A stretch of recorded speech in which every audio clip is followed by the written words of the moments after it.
Nakasulay ba ka nga every time muli ang imong amahan or your loved one for that matter kay hubog kaayo, sigig wild, if not sigig higdaay sa salug nga walay gisulot? Oo kaayo. What if ignunti ka nga kaning paghubog-hubog or kaning alcoholism or alcohol problem kay pwede ra gihapon nato nga iparehab? Because ang atoang topic karong adlaw is all about alcoholism. But before we go any further, again, a short disclaimer, tanan natong istoryahan diri is for educational and awareness purposes only and is not intended to replace any actual or complicated scenarios. Hi, my name is Dr. Junes. I'm a nurse by profession and a rehab practitioner by specialty. And ato ang istoryahan karon is very common kayo diri sa Pilipinas, no, because it is a Filipino culture already in the Philippines na if naa gani mga gathering or if naay mga ganap or mga events, dili jud mawala ang ginatawag nato nga inom. Okay?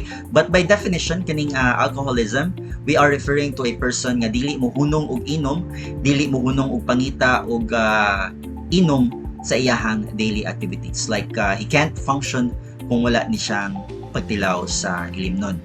Alright? But ang atuang question good for the day is, pwede ba marehab ang taong na ay problema sa ilimnon? Ilimnon sa alcohol to be specific.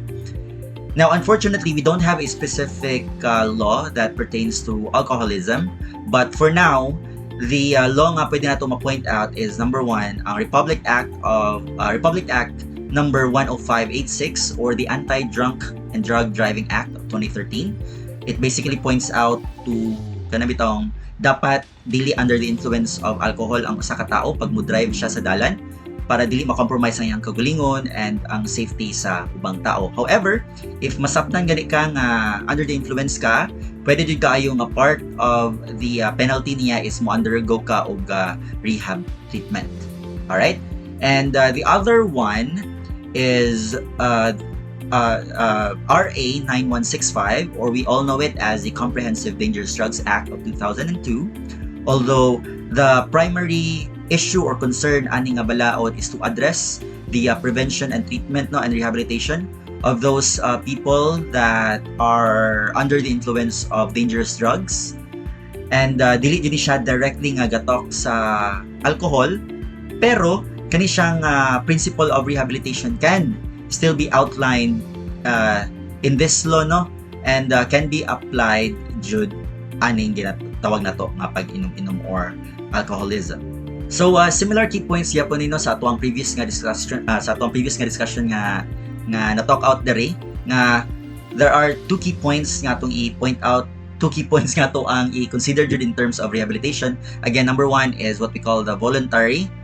Walay kaso nga nahitabo sa iyaha. So the main thing there is that the significant other or the loved one should go to a court and ask for assistance in terms of filing a court order or requesting for a court order nga ipasulod ang iyahang ang tao or ang individual sa usa ka rehab center as a voluntary confinement, no, muna siya.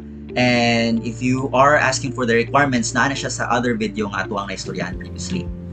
And also the second one is what we call the involuntary commitment. Muna siya ang kanang bitong under any other circumstance nga gapose siya og danger to himself or to others, and maybe because of any other law nga pwede ma-attach like katong sa drunk driving law and also for vowsy for that matter or the violence against women and children, kana sila pwede na sila mahimong grounds pud nga para ipa-rehab jud ang usa ka tao.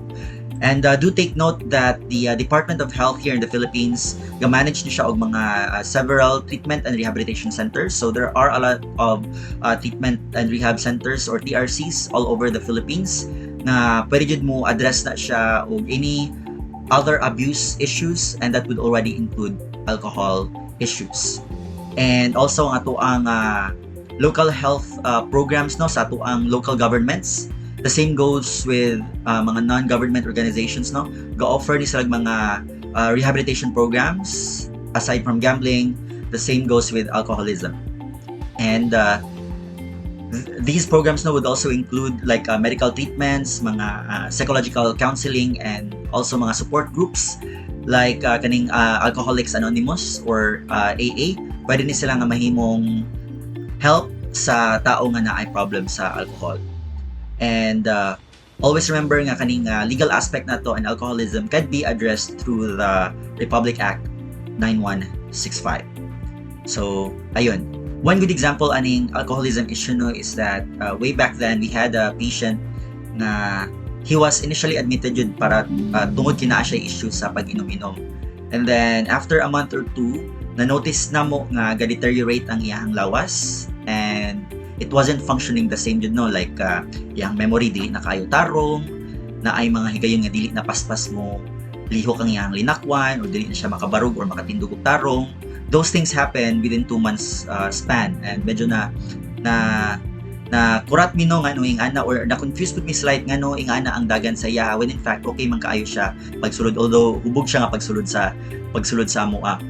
And we had to do some testing sa iya and we were able to find out with his CT scan makita na mo nga nag-shrink ang iyang brain because of his alcoholism problem. And it was pointing out nga sa iyang edad, he was actually at his 40s, no? We were able to point out nga at his age, grabe na kaayo katiguang ang dagan sa iyang utok. It wasn't functioning at his age. Muna siyang na-notice na mo nga deteriorate na siya, hinay na kayo ilang inakwan, mura nagluluog-lula ang dating, dili na kayo siya katindog og ayo, because primarily of the alcoholism issue that he had. So, ayun, lesson learned yun kaayo. So, in summary, again, wala tay direct na law na magahawid sa alcoholism issue, but we do have RA 9165, the Comprehensive Dangerous Drugs Act of 2002, nga pwede rin siya ma-apply ang rehabilitation process para sa usa ka tawo nga naay issue. Ani. So, hopefully, naamoy natun-an ani nga discussion. Again, sulay-sulay lang ta o gugma, pero ayaw dyan og sulay o droga. Ayo-ayo diha.